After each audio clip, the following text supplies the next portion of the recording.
الله الحمد لله وحده والصلاة والسلام على من لا نبي بعد أما بعد قال الله تعالى في القرآن الكريم أعوذ بالله من الشيطان الرجيم بسم الله الرحمن الرحيم وما آتاكم الرسول فخذوه وما نهاكم عنه فانتهوا واتقوا الله إن الله شديد العقاب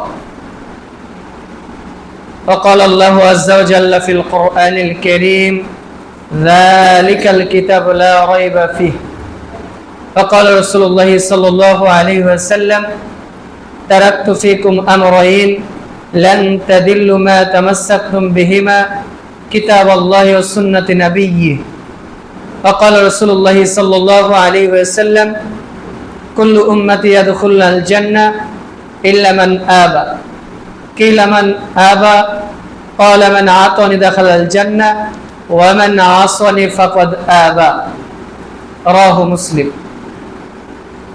প্রশংসা আল্লাহর জন্য যে আল্লাহর অশেষ কৃপায় অশেষ মেহেরবানিতে প্রচন্ড গরম দাবদাহকে উপেক্ষা করে আল্লাহর ফরজ বিধান পালনার্থে মসজিদে সমবেত হয়েছিলাম এবং যে আল্লাহ রাব্বুল আলামিন আমাদেরকে সালাতুল মাগরিব আদায়ের পর দ্বীনি আলোচনা করা এবং শোনার তৌফিক দিয়েছেন, আল্লাহর শুকরিয়া জ্ঞাপন করি। সকলে বলে আলহামদুলিল্লাহ।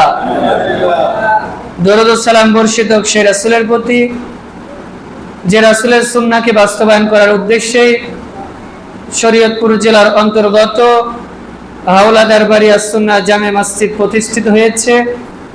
যে রাসূলের সুন্নাহকে বাস্তবায়ন করাই আমাদের একমাত্র লক্ষ্য উদ্দেশ্য, সেই রাসূলের প্রতি দরুদ ও সালাম বর্ষিত হোক।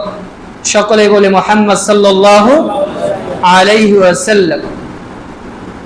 আমরা আলোচনার শুরুতেই সূরা হাশর এবং সূরা বাকারার দুটি আয়াতের অংশবিশেষ এবং মুয়াত্তা ইমাম মালিক ও বুখারী থেকে দুটি হাদিস পাঠ করেছি। এর আলোকে আজকে আমাদের সংক্ষিপ্ত আলোচ্য বিষয় শরীয়ত বুঝার মানদণ্ড।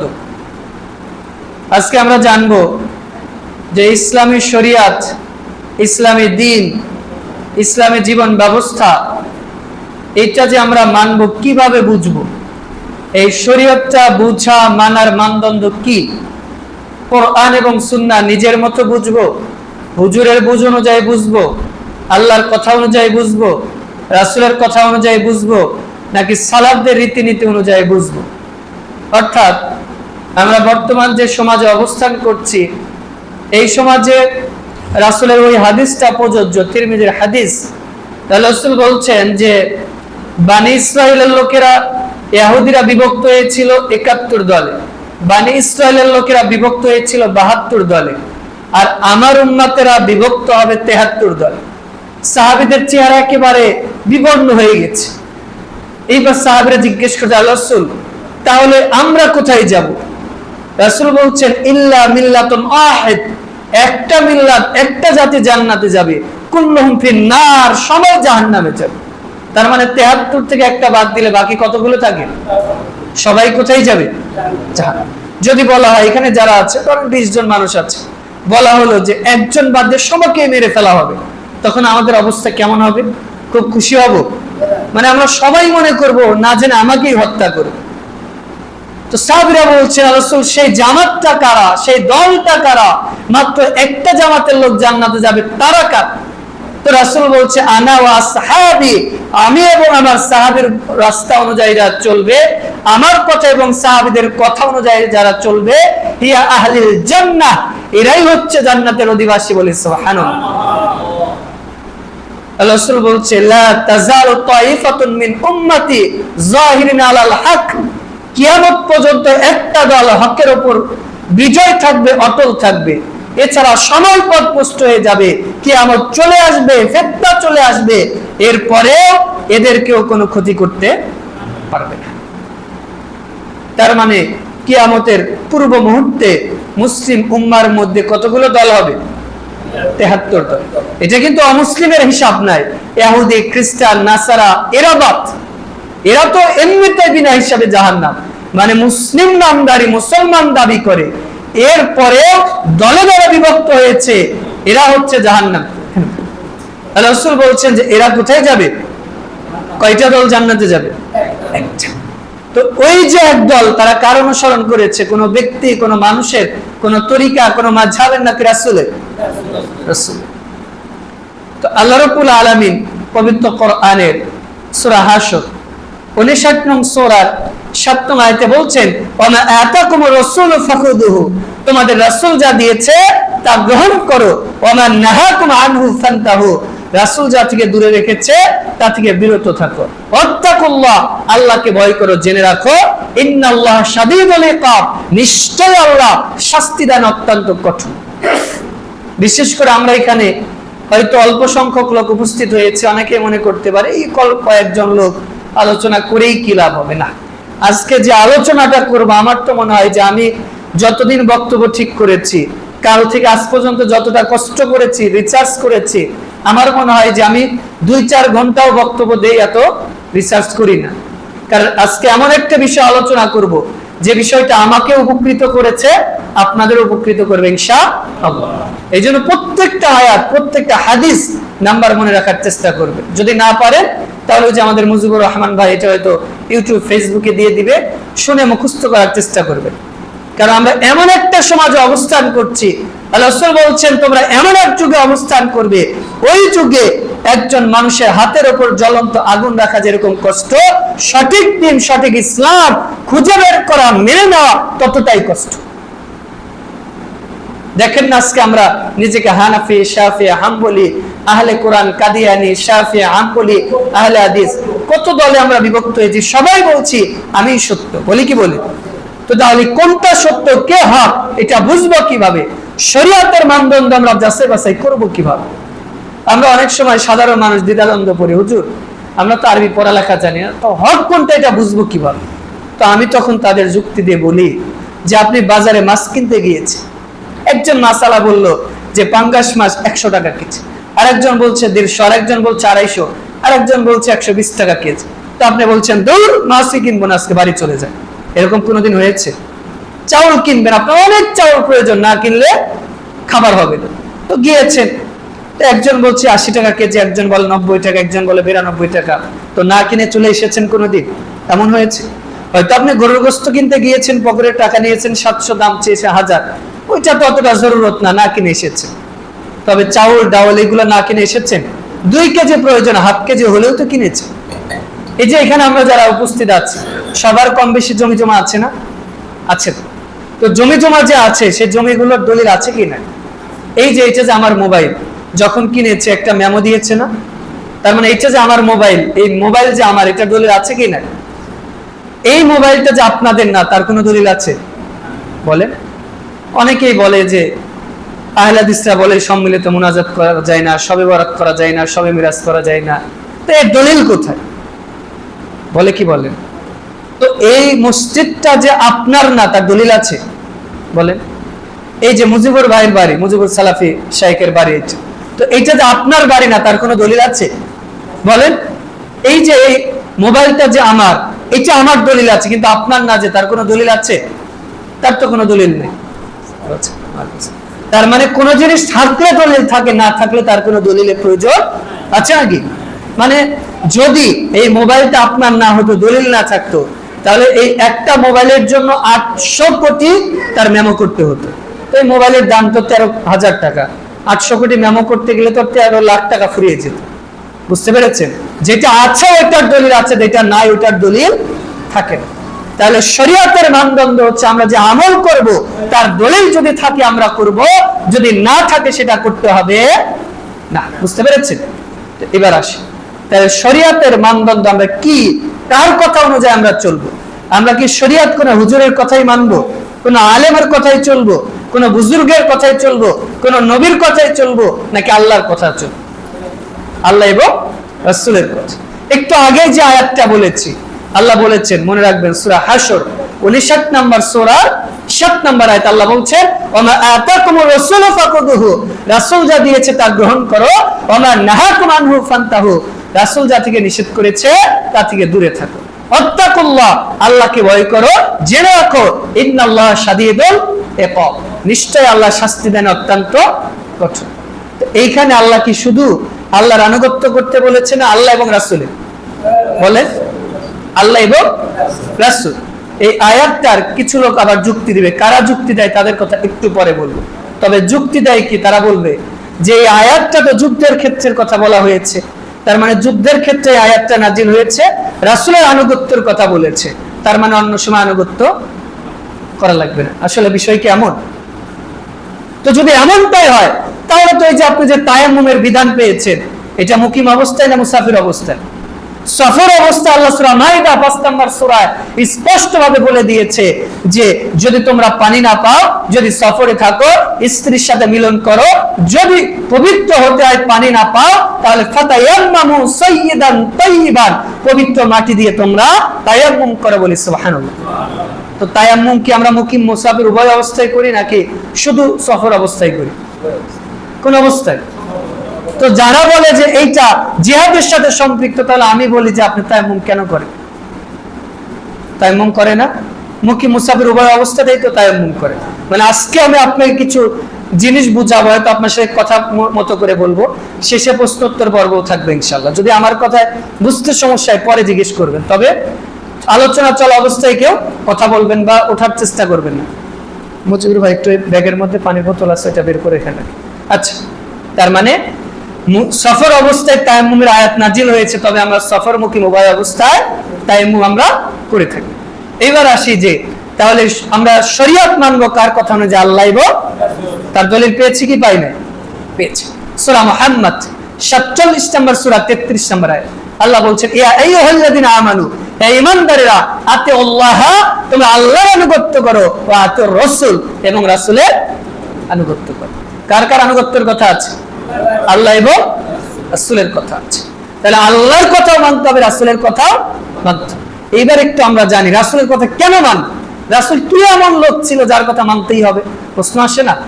মানে এই ধরনের লোকের কিছু পরে আপনাকে বলবো যে কারা প্রশ্ন করে, প্রশ্ন করবে যে রাসূল কি মানুষ যে তার কথা আমাকে মানতেই হবে। প্রশ্ন তো আসতেই পারে বা প্রশ্ন করবে, আপনাকে এইভাবে ব্রেন টস করবে।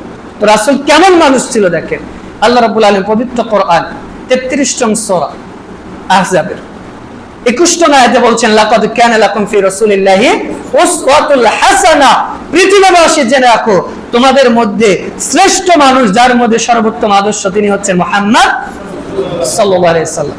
এইবার আসি কারা এই যুক্তিগুলো দিবে। তারা হচ্ছে আহলে কোরআন। ওরা বলবে আমরা কোরআন মানে হাদিস। ওরা কি বলে আবার মনে রাখ, কি মানে কোরআন মানে হাদিস। আজকে আমি কোরআন দিয়ে বুঝাবো যে ওরা কোরআনও মানে না, হাদিসও মানে না, নিজের খাহিয়াতের অনুসরণ করে। কি বুঝাবো? যে ওরা কোরআনও মানে না, হাদিসও মানে না। কোরআনে কি বললো? পৃথিবীর শ্রেষ্ঠ মানুষকে মুহাম্মদ সাল্লাল্লাহু আলাইহি ওয়াসাল্লাম। এরপরে সূরা আনবিয়া 21 নং সূরা 107 নম্বর আয়াতে আল্লাহ বলছেন ওয়া মা আরসালনাকা ইল্লা রাহমাতাল লিল আলামিন, সারা পৃথিবীর জন্য কাকে রহমত স্বরূপ আল্লাহ পাঠিয়েছে। এইবার দেখেন ওরা বলবে যে কোরআনে যা বলেছে আমরা তাই মানবো, কোরআনের বাইরে মানবো না। রাসূলের কথা সংমিশ্রণ হতে পারে, মিশিয়ে যেতে পারে, 1400 বছর পর মানুষ আকপিস করতে পারে, পারে না, মানে তাদের যুক্তি। হাদিসে জাল, জয়ীব, মাউজু, মওকুফ আছে, বলে কি বলে। তো যদি তাই হয়, রাসূলের কথা যদি নাই মানতে হয়, তাহলে পবিত্র কোরআনে সূরা কলম 68 নং সূরা 4 নং আয়াতে আল্লাহ কেন বলেছে ওয়া ইন্নাকা লাআলা খুলুকিন আযীম, নিশ্চয় রাসূলের মধ্যে রয়েছে তোমাদের জন্য সর্বোত্তম আদর্শ। খুলুকিল আযীম, মহান আদর্শ। তো রাসূলের আদর্শ কেমন ছিল আপনি কোরআন থেকে দেখান তো। কোরআনে তো মাত্র রাসূলের নাম 4 বার, মুহাম্মদ নাম আর আহমদ নাম 1 বার, মোট 5 বার এসেছে। তো রাসূলের আদর্শগুলো আপনি কোরআন থেকে দেখান, যে রাসূল কাফেরদের সাথে কি আচরণ করেছে, বিয়ের শাদী কিভাবে করেছে, অথবা মৃত ব্যক্তির জানাজা কিভাবে পড়িয়েছে, অথবা সালাত কিভাবে পড়িয়েছে, কোরআন থেকে আপনি দেখান। দেখানোর শক্তি আছে। কিয়ামত পর্যন্ত আপনাকে বলে দিলাম যে আপনার যদি দলিল থাকে আপনি বের করে দিবেন, কিন্তু মানুষকে পথভ্রষ্ট করার চেষ্টা যেইখানে আয়েশা রাদিয়াল্লাহু তাআলা আনহাকে বুখারী হাদিস সাহাবীরা জিজ্ঞেস করছেন রাসূলের চরিত্র কেমন ছিল, আয়েশা রাদিয়াল্লাহু তাআলা আনহা কুরআন হাতে নিয়ে বলছে কানা খুলুকুল কুরআন, রাসূলের চরিত্র এই কুরআন যেরকম রাসূলের চরিত্র সেম টু সেম এক। আর কুরআন সম্পর্কে আল্লাহ কি বলছেন 2 নম্বর সূরা 2 নম্বর আয়াত, যালিকাল কিতাব লা রাইবা ফি, এই কুরআনের মধ্যে কোনো সন্দেহ নাই। আপনি বলবেন যে এই হাদিসটা তো আয়েশা বলেছে, এটাও তো হাদিস, কুরআনে কোথায় আছে? রাসূলের কথাই যে মানতে হবে, এটা কুরআনে কোথায় আছে? প্রশ্ন আসতে পারে না? মানে ওরা তো কুরআন মানে, ওরা তো বলে যে আমরা কুরআন মানে, হাদিস মানি না, তাহলে এটা কোথায় আছে? সূরা নামল, সূরা নাহল 16 নম্বর সূরা 40 নম্বর আয়াতে আল্লাহ বলছেন যে ওয়া আনজালনা ইলাইকা যিকরা, নিশ্চয় আমি তোমাদের কাছে জিকির নাজিল করেছি। কিভাবে নাজিল করেছি? লিতুবাইয়িনা লিন-নাস, যাতে এই জিকির দিয়ে মানুষের কাছে একেবারে ব্যাখ্যা করা যায়। এরপর আল্লাহ বলছেন মা নুসিলা ইলাইহিম, তোমাদের কাছে আমি এটা দিয়েছি ওয়া লাআল্লাহুম ইয়াতাফাক্কারুন, যাতে এই কুরআন নিয়ে তোমরা গবেষণা করতে পারো। এইবার ওরা বলছে যে আল্লাহ জিকির বলেছে, জিকির মানে কুরআন। ওরা বলবে কি জিকির আল্লাহ বলেছে, জিকির মানে হচ্ছে কুরআন। তো জিকির মানে যে কুরআন, এটা আপনি কুরআন থেকে বুঝান তো কোথায় আছে? এইবার বলবে সূরা হুজুর 15 নম্বর সূরা 9 নম্বর আয়াতে আল্লাহ বলছেন নাহনু নাযালনা যিকরা ওয়া ইন্না লাহু লাহাফিজ, নিশ্চয় আমি কুরআন নাজিল করেছি আর এই জিকিরের হেফাজতকারী আমি আল্লাহ নিচে নিয়েছি। তো ওরা বলবে এই যে আল্লাহ জিকির বুঝেছে, তো জিকির মানে কি বলেছে? আগে পিছের কোন আয়াতে কি আল্লাহ কুরআন কি স্পষ্ট উল্লেখ করেছে? যদি জিকির মানে আপনি কুরআনই বুঝেন, শুধু কুরআন, তাহলে আপনাকে আমি আরেকটা দলিল দেই। সূরা মাইদার আয়াত খোলেন 44-46, আল্লাহ ওখানে জিকির মানে তাওরাত বুঝিয়েছে। এখন বেলায়েত ভাই যদি বলে যে এই জিকির মানে তাওরাত, আপনি তাকে বাধা দিতে পারবেন? আগে পিছে তো আল্লাহ কুরআন শব্দ কোথাও উল্লেখ করে নাই, তাহলে জিকির মানে আপনাকে কুরআন কে বুঝিয়েছে? তার মানে আপনি এই বুঝটা কই থেকে নিয়েছেন? কোন তাফসীর থেকে নাকি নিজের মন থেকে? কোন তাফসীর থেকে নিয়েছেন। তো তাফসীর কি আল্লাহ নিজে নাজিল করেছে? ওটা তো রাসূলের মাধ্যমে এসেছে, তাহলে আপনি তাফসীর কেন নিলেন? তাহলে আপনি তাফসীর কেন নিলেন? জিকির মানে কুরআন আপনাকে কে বলতে বলেছে? জিকিরের অনেকগুলো অর্থ হয়, একটা কোরআন, আরেকটা অর্থ হয় রাসূলের হাদিস, আরেকটা অর্থ হচ্ছে জিকির আসগার, আরেকটা অর্থ হয় সালাত। আপনি কোন অর্থ নেবেন? জিকিরের অর্থ আমি যে 4-5টা বললাম, আপনি কোনটা নেবেন? মানে যারা বলে যে কোরআন মানবো, এই জিকির মানে কোরআনকে বুঝিয়েছে, তো তাকে বুঝাবেন যে জিকির মানে এতগুলো অর্থ বুঝালো, তো আমি কোনটা নিব? ও বলবে কোরআন। তো কোরআন জানিবেন এইটা কে বলেছে? আল্লাহ কি কোরআনে কোথাও বলেছে? না। কে বলেছে? কোন তাফসীর কারক, কোন ব্যাখ্যা করক। তো ব্যাখ্যা করকের কথা যদি নিতে পারেন, রাসূলের কথা আপনি কেন নিতে পারেন? বুঝতে পারেন না? যার আগের এবং পরের গুনাহ আল্লাহ মাফ করে দিয়েছে, যার প্রত্যেকটি কথা একেবারে মানুষের জন্য শিরোধার্য, একেবারে মানতে বাধ্য। আপনি বলছেন যে রাসূলের কথার মধ্যে জাল জয়ীব মাউজু রয়েছে, রাসূলের কথার মধ্যে যেহেতু জাল জয়ীব রয়েছে অতএব আমরা মানব না। তো আপনি ওইটা করেন, বাজার অনেক প্রজাতির মাছ আছে, দাম যেহেতু ভিন্ন ভিন্ন, মাছ খাওয়া বাদ দিয়ে দেন। জমি বিক্রি করতে গেলে তো অনেকজন অনেক দাম বলে, তাহলে আপনি বিক্রি করা বাদ দিয়ে দেন। অথবা একজন একটা জিনিসের ভিন্ন ভিন্ন কোয়ালিটি রয়েছে, ভালো আছে, জাল জয়ীব আছে, আপনি ওগুলো বাদ দিয়ে দেন, তাহলে আপনার দুনিয়া চলতে পারবেন? মানে দুনিয়াতে কোন জিনিসটা আছে যে শুধু একটাই আছে, তার দ্বিতীয় কপি নাই? বলেন। মানে কিনতে গেলে আমাদের সচরাচর জেলা, আপনি যে কোরআনের কথা বলছেন, এই কোরআনের কথা যে বলছেন, কোরআনের 30 পারা। এবার আপনাকে বলি, ওই যে আহলে কোরআন, ওরা বলবে কোরআন কয় পারা? 30 পারা। শিয়ারা যে বলে 90 পারা। 90 পারা যে কোরআন না, তার দলিল আপনি কোরআন থেকে দেখান।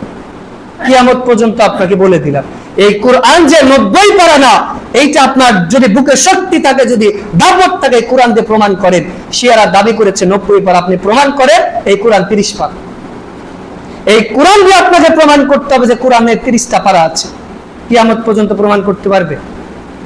এই কোরআনের প্রথম সূরা সূরা ফাতিহা, দ্বিতীয় সূরা সূরা বাকারা, আল ইমরান, নিসা, কোরআন দিয়ে প্রমাণ করেন। আল্লাহ বলেছে আগে ফাতিহা, এরপর বাকারা, এরপর ইমরান, এরপর নিসা। প্রমাণ করতে পারবে কিয়ামত পর্যন্ত? তো কোরআন দিয়ে আপনাকে প্রমাণ করতে হবে। এই কোরআনের রুকু বানিয়েছেন 540টা, কোরআন দিয়ে প্রমাণ করে পারবে? তো যে কোরআনটা যে পড়ছে, কোরআনের পারাও তো 30 পারার কথাই বলে। তো যে কোরআনে 114টা সূরা আছে, একটার পর একটা ধারাবাহিক ভাবে বলে, সিরিয়াল নাম্বার বলে। এই সিরিয়ালটা কে দিয়েছে? আল্লাহ দিয়েছে না রাসূল দিয়েছে? আল্লাহ দিয়েছে না রাসূল দিয়েছে? এখনো যদি আমি বলি যে সূরা বাকারা কোরআনের 5 নাম্বার সূরা, বলবে হুজুর কিছুই জানেন না, 2 নাম্বার সূরা, 2 নাম্বার সিরিয়ালে আছে। বলবে কি বলবেন? তো সূরা বাকারা যে 2 নাম্বার সূরা কোরআনের সিরিয়ালে, এইটা কোরআন দিয়ে প্রমাণ করেন, প্রমাণ করেন। সূরা বাকারায় যে 200-র অধিক আয়াত আছে, একটার পর একটা আয়াত, এই আয়াতগুলোকে একসাথে নাজিল হয়েছে? প্রমাণ করেন একসাথে নাজিল হয় নাই। এইগুলো যে রাসূলের মাধ্যমে, তো রাসূল একটার পর একটা বসাতে বলেছে, তো রাসূল যা বসাতে বলেছে এটা কোরআন দিয়ে প্রমাণ করেন। প্রমাণ করতে হবে আপনাকে। যদি আপনি কোরআন বলেন, এই কোরআন দিয়ে আপনাকে প্রমাণ করতে হবে কোরআন 30 পারা। এই কোরআন দিয়ে আপনাকে প্রমাণ করতে হবে যে একটার পর একটা 114টা সূরা যে ধারাবাহিকভাবে আছে, এইটা প্রমাণ করতে হবে। প্রমাণ করার ক্ষমতা আছে ওর? দাপট আছে না। আমি তো দাপট নিয়ে শক্তি দিয়ে বললাম, আপনার যদি শক্তি থাকে মসজিদে বসে থাকবো, সারা রাত থাকবো, যদি দলিল থাকে দলিল খণ্ডনের জন্য প্রস্তুত।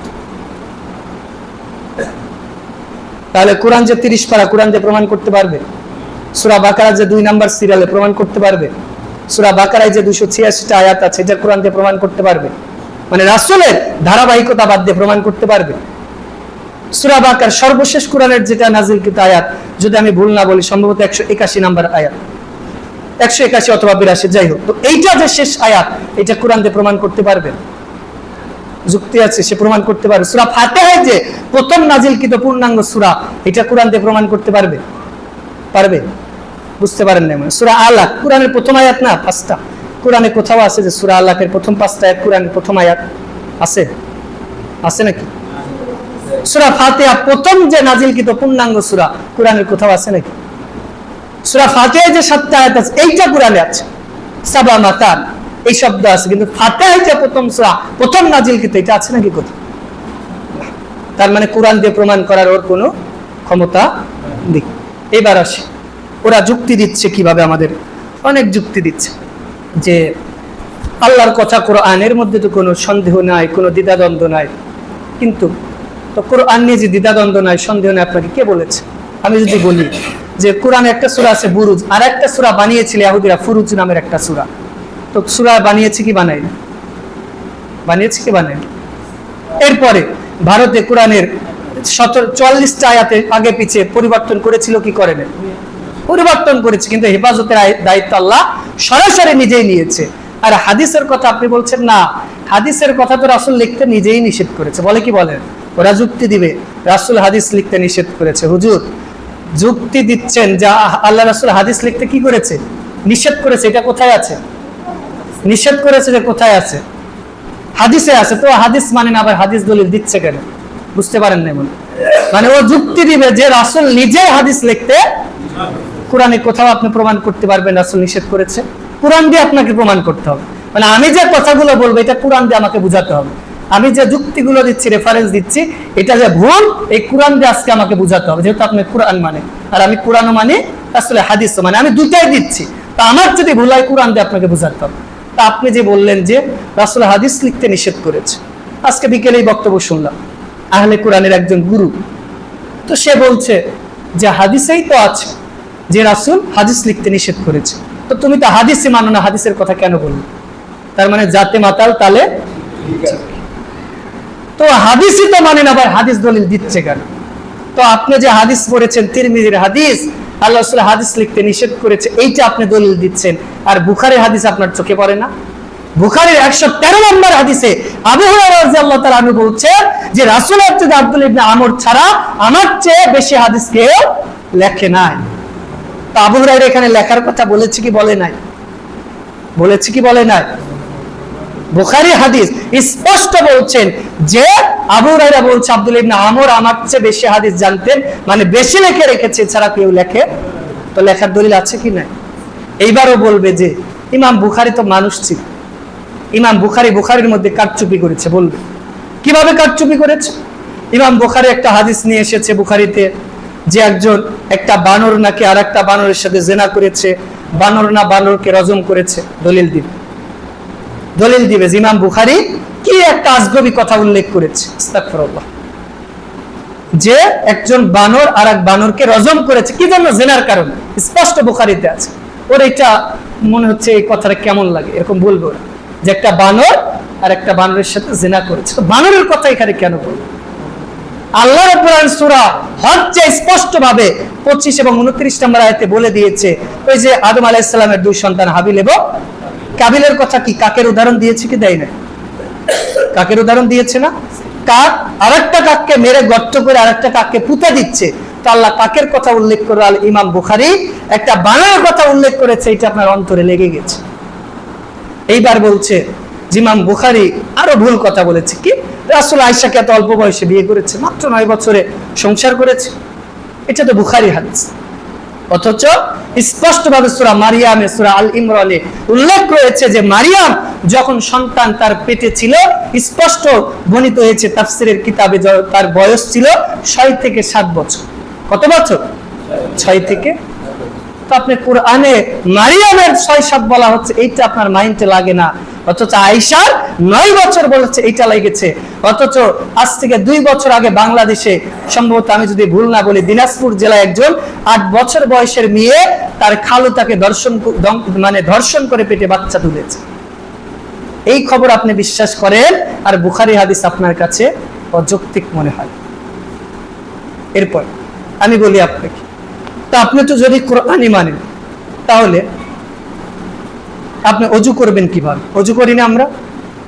আল্লাহ তো ওযুর কথা বলছেন সূরা মাইদার 5 নম্বর সূরা 6 নম্বর আয়াতে, তোমরা মুখমণ্ডল ধৌত করো, হাত ধৌত করো, পা ধৌত করো। কুলির কথা নাই, মাথা মাসে নাই। তা আপনি ওযু করার সময় কি এইভাবেই করে আসেন? এইভাবে সালাত যে আপনি আদায় করেন 5 ওয়াক্ত, কোরআনে কোথাও 5 ওয়াক্ত সালাতের কথা আছে নাকি? ফজর, জোহর, আসর, মাগরিব, ইশা এরকম আছে? জোহরের সালাত 4 রাকাত পড়তে হবে, কোরআন থেকে প্রমাণ করে। মাগরিবের সালাত 3 রাকাত পড়েছেন, আপনিও তো পড়েছেন, প্রমাণ করে। ইশার সালাত 4 রাকাত, কোরআন থেকে আপনাকে প্রমাণ দেখাতে হবে। সালাতের সময় রাফুল আদান করেছেন, রুকুতে 3 বার তাসবিহ পড়েছেন বা বিজোড় সংখ্যক পড়েছেন, সিজদায় তাসবিহ পড়েছেন, সিজদায় যার আগে হাত দিয়েছেন, কোরআন থেকে প্রমাণ করতে হবে। আল্লাহ বলছে ওয়ারকা ওয়াসজুদ, রুকু এবং সিজদা করো। সালামত ফিরাতে বলেন, রুকু সিজদা করে দৌড় মেরে চলে যান। যারা নিজেরা বিভ্রান্তি হচ্ছেন, মানুষকে বিভ্রান্তি করছেন, ভুল বুঝবেন না আমার কথা।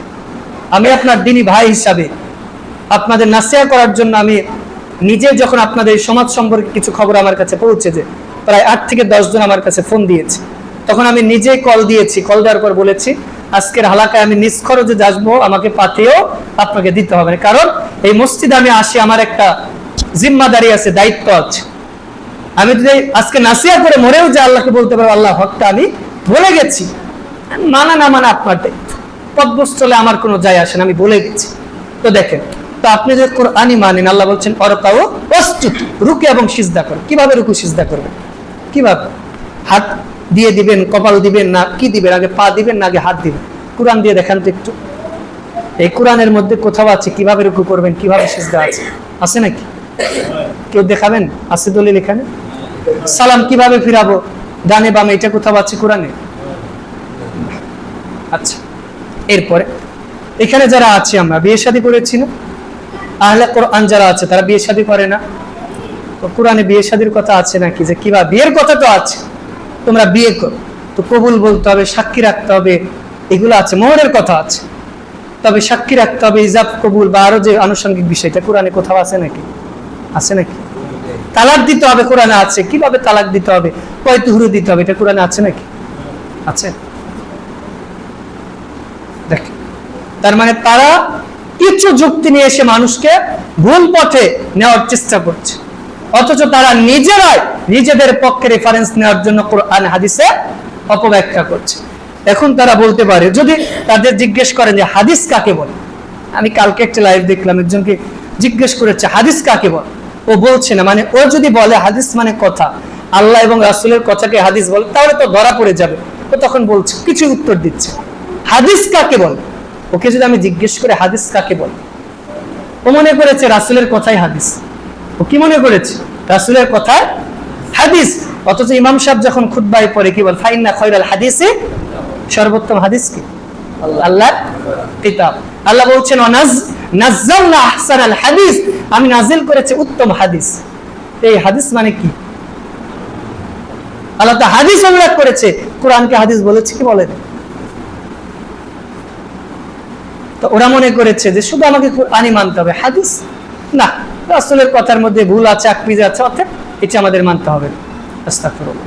হাদিস কেন আপনি রাসূলের কথা মানতে বাধ্য, এবং পরবর্তী যারা সালাফ রয়েছে, সাহাবী রয়েছে, তাদের কথা আপনি মানতে বাধ্য। যেটা সূরা আল ইমরান রয়েছে, বাকারাতে রয়েছে, সূরা বাকারার 60 নম্বর আয়াতে রয়েছে, 151 নম্বর আয়াতে রয়েছে, 152 নম্বর আয়াতে স্পষ্ট রয়েছে যে তোমরা মানবে আল্লাহকে, তার রাসূলকে এবং তার সাহাবী যারা রয়েছে তাদেরকে। এখন আপনি আমাকে এই আয়াতগুলো থেকে বুঝান যে আল্লাহ রাসূলকে মানতে বলেছে মানে রাসূলের কি মানতে বলেছে, এটা আপনি বুঝান। রাসূলের কি মানতে বলেছে এইটা একটু আপনি আমাকে যুক্তি দিয়ে বুঝান। যুক্তি বলতে আপনি দলিল দিয়ে বুঝান কোরআন থেকে। আচ্ছা, কোরআনের মধ্যে আছে শুকুরের গোশত হারাম, খিনজিরের গোশত এটা হারাম, আচ্ছা না? স্পষ্ট আছে। কুকুরের গোশত যে হারাম, কোরআনে কোথাও আছে নাকি? আছে? আহলে কোরআন যারা আছে এরা কুকুরের গোশত খায় নাকি? কথাটা খারাপ মনে হতে পারে, ওদের কাছে তো হালাল, মানে কোরআনে তো এটা উল্লেখ নেই। উল্লেখ আছে? কুকুরের কথা কোথাও কালবুন শব্দ উল্লেখ আছে? মানে আমি 16 বছর থেকে মাদ্রাসায় পড়ি, এই কোরআন আমি একাধিকবার পড়েছি। কতবার পড়েছি আমার হিসাব নাই, অর্থ একাধিকবার পড়েছি, তাফসীর পড়েছি। এই কোরআনের মধ্যে কালবুন শব্দ আছে বলতে আমার এখন মনে পড়ে না, আপনাদের কারো মনে পড়ে? তো কুকুরের গোশত যে হারাম আমি আপনাকে খেতে দিব, আপনি খাবেন? না না আমি খাবো না। কেন খাবেন না? আপনি না যদি নাও খান তাহলে কুকুরের গোশত হালাল, এটা আপনাকে বলতে হবে। বলেন হালাল, কোরআন দিয়ে প্রমাণ করেন কুকুরের গোশত হালাল। আপনি তো কোরআনের বাইরে কিছু মানেন না, তো কুকুরের গোশত যে হারাম এটা কোরআন দিয়ে প্রমাণ করেন, অথবা যদি হালাল হয় কোরআন দিয়ে প্রমাণ করতে পারবে। কোরআন দিয়ে প্রমাণ করতে পারবে? স্পষ্টভাবে রাসূল সাল্লাল্লাহু আলাইহি ওয়াসাল্লামের আনুগত্যের কথা আল্লাহ কোরআনে একাধিক জায়গায় বলেছে। এমনকি সূরা আল ইমরান 3 নং সূরা 31 নং আয়াতে আল্লাহ বলছেন, ইন কুনতুম তুহিব্বুনাল্লাহ, যদি তোমরা আল্লাহকে ভালোবাসতে চাও, ইহবিবকুমুল্লাহ, তাহলে রাসূলকে ভালোবাসো, রাসূলের আনুগত্য করো, আল্লাহ তোমাদের ভালোবাসে। তো রাসূলের আনুগত্য কি? রাসূলের আনুগত্য কি? আপনি রাসূলের কথা মানেন না, হাদিস মানেন না, রাসূলের আনুগত্য কি? আপনার ইমাম সাহেব বলছে কাতারের পায়ের সাথে পা মিলে দাঁড়ান, তো ইমামের কথা মানলেন না, তো ইমামের অনুসরণ করলেন। শিক্ষক বলেছে যা পড়া দিলাম ঠিক মতো পড়বা, ক্লাসে কথা বলবা না, কথা বলছেন, ইচ্ছা মতো চলছেন, শিক্ষকের আনুগত্য করলেন। তো রাসূলের কথা মানলেন না, হাদিস মানলেন না, আর বলছেন কোরআন মান। আপনি যে কোরআন মানেন না, হাদিসও যে আল্লাহর কোরআন, হাদিসও যে আল্লাহর ওহী, এটার দলিলটা একটু মুখস্থ করে নেন। সূরা নাজম 53 নম্বর সূরা 3 এবং 4 নম্বর আয়াত আল্লাহ বলছেন, ওয়ামা ইয়ানতিকু আনিল হাওয়া, রাসূল নিজের পক্ষ থেকে কিছুই বলেন না, ইন হুয়া ইল্লা ওয়াহয়ু ইউহা, আল্লাহ যা ওহী করেন তাই বলেন। তো রাসূল হাদিসে যেগুলা বলেছে, রাসূল এমনি মিছা মিছা কথা বলেছে, মানে এমনি নিজে থেকে বলেছে, গল্পগুজব করেছে এমন? রাসূল যে নিজের পক্ষ থেকে কিছুই বলতে পারে না, তার দলিল স্পষ্টভাবে আল্লাহ রাব্বুল আলামিন কোরআন মাজিদে বলে দিয়েছে যে রাসূল আপনি যদি সূরা আহকাফ 46 নম্বর সূরা 9 নম্বর আয়াতে বলছেন, ইন আত্তাবিউ ইল্লা মা ইউহা ইলাইয়া, রাসূল নিজের পক্ষ থেকে কিছুই বলতে পারেন না। সূরা হাক্কাতে আল্লাহ বলে দিয়েছে রাসূল নিজের পক্ষ থেকে যদি কিছু বলতেন আপনার কণ্ঠনালীকে আঁকড়ে ধরতাম। এইবার কি বলবেন আপনি? প্রমাণ করেন। এইবার আপনি বলেন আল্লাহ বলেছে রাসূল আপনি নিজের পক্ষ থেকে কিছু বললে কণ্ঠনালী আঁকড়ে ধরবো, তার মানে যে কথাগুলো আমরা হাদিস বলে জানি, বুখারী, মুসলিম, আবু দাউদ, নাসাই, এটা রাসূলের হাদিস না, এটা আপনি প্রমাণ করেন। বুখারী যে রাসূলের হাদিস না, এটা আপনি কোরআন দিয়ে প্রমাণ করেন। আপনি তো কোরআন ছাড়া কিছু মানেন না, কোরআন দিয়ে আপনি প্রমাণ করেন যে বুখারী রাসূলের হাদিস না, মুসলিম যে রাসূলের হাদিস না, এটা আপনি কোরআন দিয়ে প্রমাণ করেন। যেখানে আল্লাহ বলে দিয়েছে রাসূল নিজের পক্ষ থেকে কিছু বলতে পারেন না, যেইখানে আল্লাহ বলেছে রাসূল ওইটাই বলেন যেটা আল্লাহ তাকে ওহী, যেইখানে আল্লাহ সূরা হাক্কাতে বলেছে রাসূল যদি নিজে থেকে কিছু বলে তার কণ্ঠনালী আঁকড়ে ধরবে, চেপে ধরবে। আপনি কিভাবে বললেন যে হাদিস যেগুলো এগুলো মানা যাবে না, এগুলো মানুষের পক্ষ থেকে এগুলোর মধ্যে ভুল ভ্রান্তি আছে? আপনাকে কে যুক্তি শিখিয়েছে? আপনাকে কে দলিল দিয়েছে যে রাসূলের হাদিস মানতে হবে না, শুধু কোরআন মানলেই হবে? আপনি যে কোরআনের অনুবাদ করেন, কোরআনে কোথায় আছে এটা দেখেন। আপনি যে বাংলায় কথা বলেন, কোরআনের কোথায় আছে দেখেন। কোরআনে আছে এক জায়গায়, সূরা ইব্রাহিমে আছে যে মাতৃভাষায় বক্তব্য দিতে হবে, এটা তাফসীর থেকে আপনাকে নিতে হবে, হাদিস থেকে ওর ব্যাখ্যা দিতে হবে। কোরআন থেকে স্পষ্ট আয়াতে দেখেন যে বাংলায় কথা বলা জায়েজ আছে, কোরআন থেকে দেখেন। আপনি আরবিতেই কথা বলেন, কোরআন দিয়েই কথা বলেন। এইবার আসি আর কোরআন একটু মানে কোরআন, কোরআনের মধ্যে তো সবকিছুর সমাধানই আছে।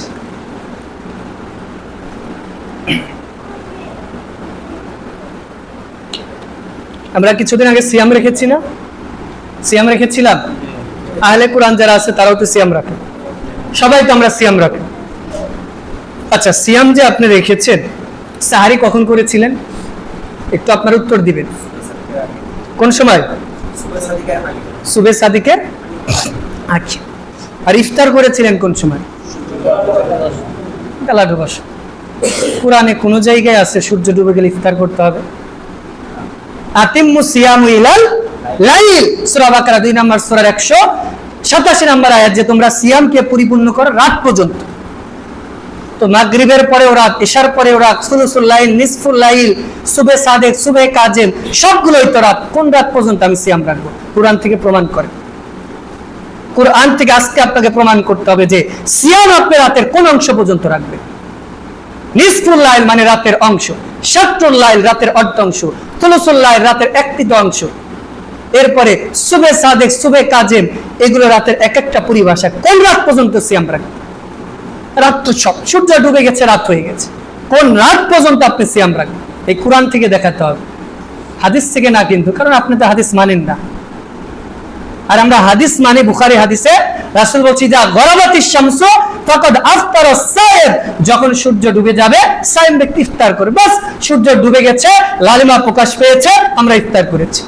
আপনাকে আজকে প্রমাণ করতে হবে যে রাতে কখন আপনি ইফতার করবেন। মানে আপনি তো সিয়াম রাখেন, আহলে কিতাব হোক, আহলে কোরআন হোক, আহলে হাদিস হোক, সবাই তো আমরা সিয়াম রাখি না? তো সিয়ামটা আমি ইফতার করব কোন সময়? কোরআন দিয়ে তো প্রমাণ করতে হবে, কারণ সে তো কোরআন মানে, আমি তো হাদিস কোরআন দুইটাই মানে, আলহামদুলিল্লাহ। তো দুইটা থেকে প্রমাণ দিলাম।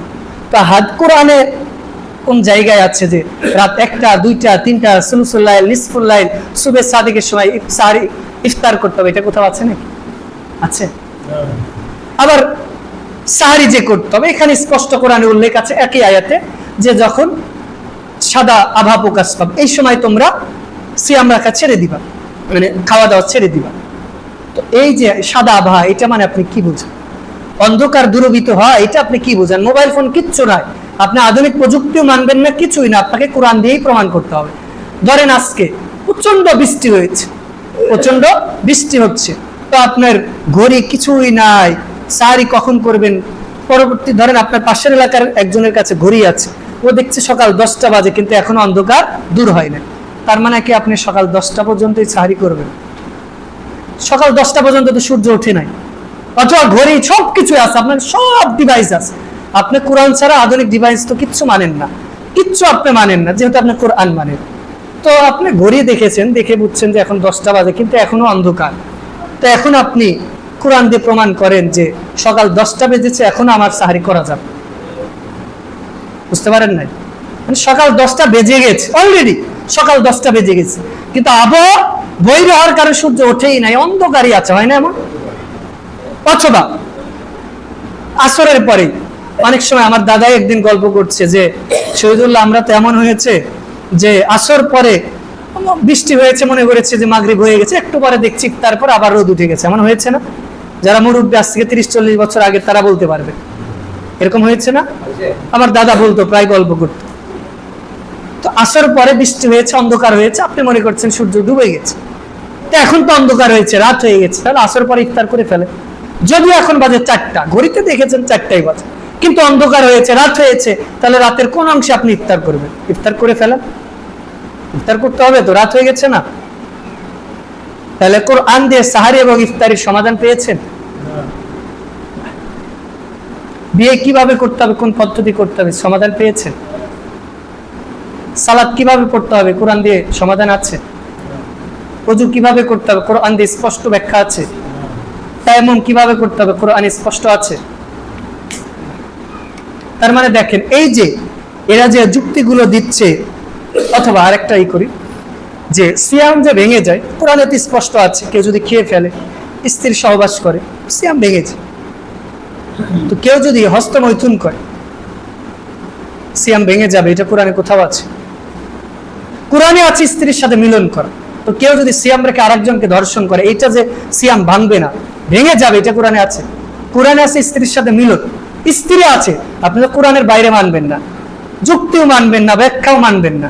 তো কোরআনে তো আছে শুধুমাত্র স্ত্রীর কথা, খালাতো বোন, চাচাতো বোন, মামাতো বোন বা দুনিয়ার অন্য কোনো নারীর কথা আছে। মানে আপনি যদি বিয়ে করেন 4 জন বৈধ স্ত্রী ছাড়া আর কেউ না, তো 4 জন বাদ দিয়ে রাস্তার কোনো মেয়েকে ধর্ষণ করেছেন, সিয়াম যে ভেঙে যাবে, কোরআনে আছে? আছে নাকি? আছে। সিয়ামরত অবস্থায় স্পষ্ট খেয়ে ফেলেছেন, স্ত্রী মিলন করেছেন, এটা কোরআনে আছে যে সিয়াম ভেঙে যায়। তার মানে অন্য কোনো মেয়ের সাথে স্ত্রী বাদ দিয়ে সহবাস করলে ভেঙে যাবে, এটা কোরআনে কোথাও নেই। এরপরে মানুষ মারা গেলে আহলে কোরআন বা আহলে হাদিস, আমরা জানাজা পড়ি কি পড়ি না? কোরআনে কোথাও আছে নাকি জানাজার সালাতের পদ্ধতি? আল্লাহ কোরআনে বলেছে সুম্মা আমাতাও ফাকবারা, মানুষ মারা গেলে তাকে কবরস্থ করো, মারা গেছে ওকে কবর দিতে হবে, এইটা কোরআনে আছে। তো গরু ছাগলের মতো পুঁতে দিব, রাস্তাঘাটে ফেলে দিব, কিভাবে করব? আহলে কোরআন যারা আছেন, আপনারা মারা গেলে কি কুকুর, শিয়াল, বানরের মতো এরকম মাটিতে আপনাকে পুঁতে রাখবে? জানাজা করতে হবে না, গোসল করাতে হবে, কোরআনে আছে নাকি? আপনি মারা গেছেন, আপনাকে গোসল করাতে হবে, কাফন দাফন পরাতে হবে, 3টা বা 5টা কাপড় পরাতে হবে, খাটি করে নিয়ে যেতে হবে, কবর দিতে হবে, ও আলা মিল্লাতে রাসূলিল্লাহ বলতে হবে, এটা কোরআনে আছে নাকি কোথাও? আছে। তো যারা আহলে কোরআন আছেন, যদি ওরা আহলে কোরআন দাবিদার, আমি বলি না আহলে কোরআন, আহলু শাহওয়াত মানে প্রবৃত্তির অনুসরণ করে, কথাটা ভারী মনে হতে পারে। আহলু শাহওয়াত মানে ওর প্রবৃত্তির অনুসরণ করে। আস্তাগফিরুল্লাহ। কোরআনের ব্যাখ্যা আপনাকে কোরআন দিয়ে করতে হবে, যারা মুহাদ্দিস, যারা কোরআনের ব্যাখ্যাকারক রয়েছে তাদের কাছ থেকে বুঝতে হবে। আর কোরআনের ব্যাখ্যা করেছে যে সালাত পড়ে না, যার দাড়ি নাই, সুন্নাহ নাই, তার কাছ থেকে আপনি কোরআন বুঝবেন।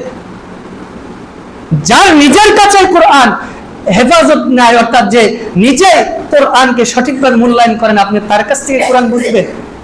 তাহলে আপনি, সে যদি মারা যায় তাহলে তাকে কিভাবে মাটি দিন, কিভাবে জানাজা পড়াবেন, কিভাবে করবেন বলেন?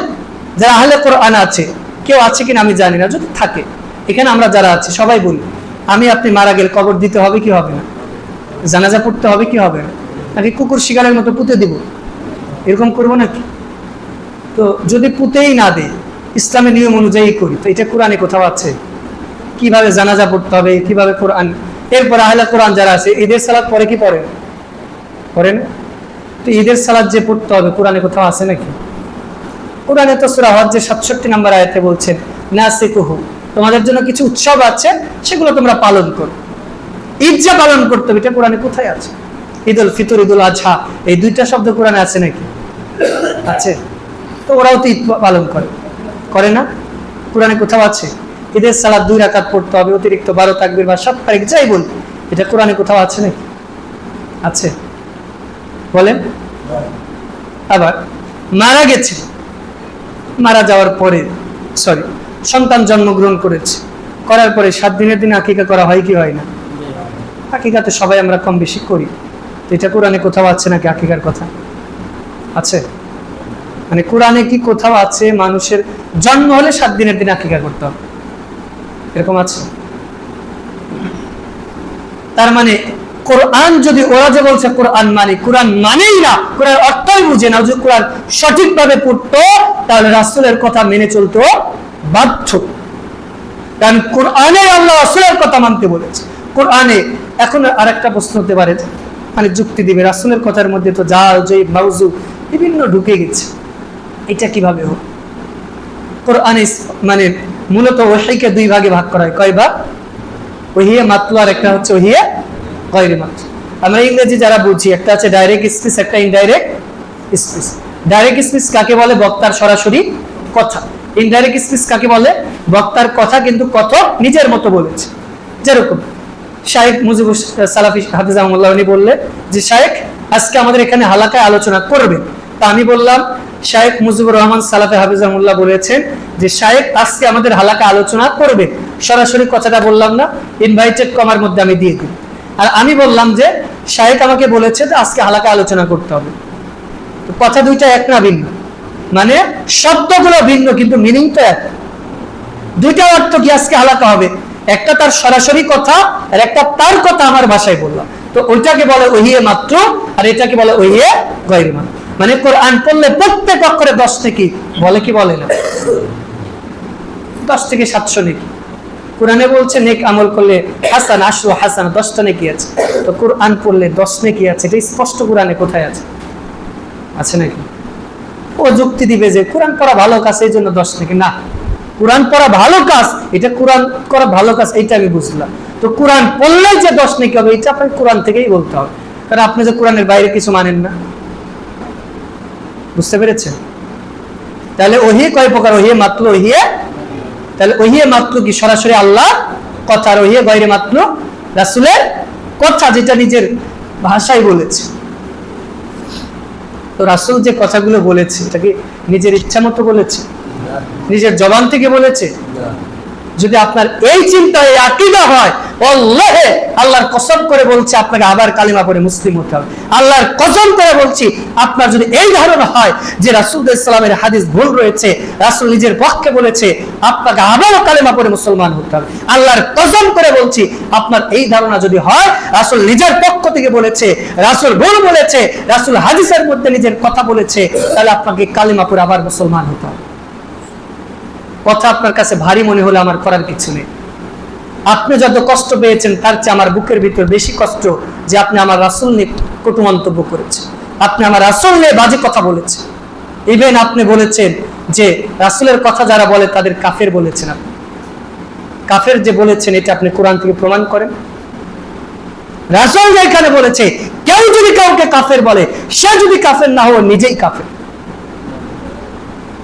আজকে যদি আপনার বুকে পাঠা থাকে, সে আপনার ইমাম হোক, কাবার ইমাম হোক, আর যতবার ইমাম হোক, আজকে আমার সামনে নিয়ে আসে।